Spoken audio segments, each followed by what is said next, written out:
She could have bought a waiver, a tight-beam neutron blast that destroys organic matter, and not much else. But I figure the heavy weaponry is a message. She's telling me she's only there because they're legally required to respond to a distress beacon. If I want to mess about, she'll have no qualms putting me down. "Just me and Seven," I say. She looks at me quizzically, and Seven yawns and stretches inside my helmet. If I hadn't just danced with that bounty hunter, I'd twist her exoskeleton into a pretty figurehead for the front of her ship. But I can barely keep both eyes open with the pain in my head. "I need a retinal scan before I let you on board," she says. That's when I notice the drone hovering over her shoulder, a lensed metal ball, the air surrounding it distorted by its miniature propulsion drive. "I don't think you should do that. Rather I leave you here, because that's the only other option."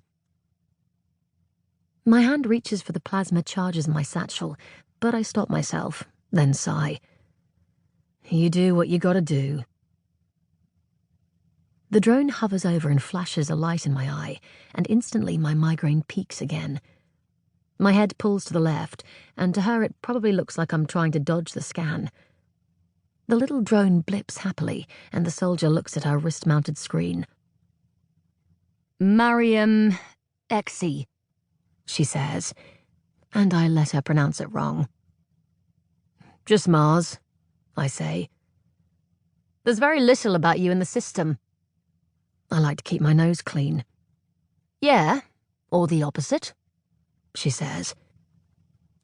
"Heinrich, scan the rest of the ship for life forms, weapons, anything worth its weight in creds." Everything I care about is in my suit and my satchel. They can have the rest. They will have the rest.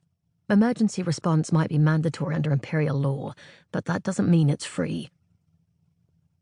"Come aboard, then, Mars." She says it like I'd lie about my own name, like she doesn't even trust me that far. She's smarter than she looks.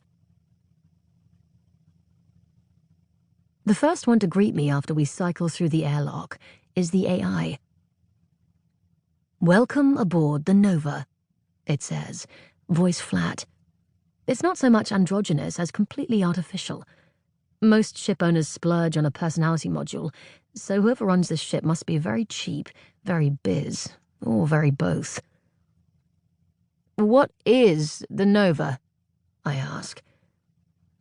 "The Nova is an Easter-class crusher and tug," the AI informs me. "Built out of the Otamo Ward shipyards in..." "That's plenty, ship." I've never jacked a tug before, but I can see how it might have its upsides. "It's called Heinrich," a new voice says. "I'd appreciate it if you showed the AI an atom of respect."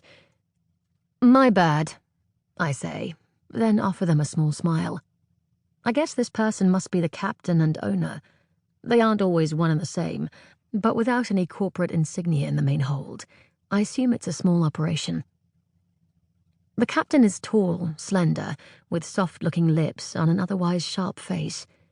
The clothing is all shades of grey, large flat panels of fabric cut into an angular jacket and long skirt. It's a deliberately gender-neutral ensemble, the sort of thing some people might miss or deliberately ignore, but one that I'm plenty familiar with. Their feet are bare, and they must be following my gaze because their toes curl against the textured metal floor. I feel the bulk of the soldiers standing behind me, and the captain nods to her. She waits a few long seconds before she moves past me, exoskeleton clanking against the floor. She puts the scattergun in a locker along the far wall and makes a show of locking and palm-printing it before leaving the hold. Once we're alone, the captain asks, "What are you planning to do with your ship?" I shrug. "Nothing. It's scrap." "Scrap's my specialty." They smile now, because this emergency response might actually be worth something at the end of the day. "What about the other, object?"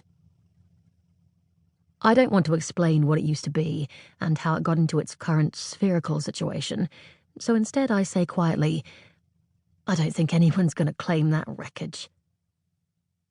They hold out a hand and I...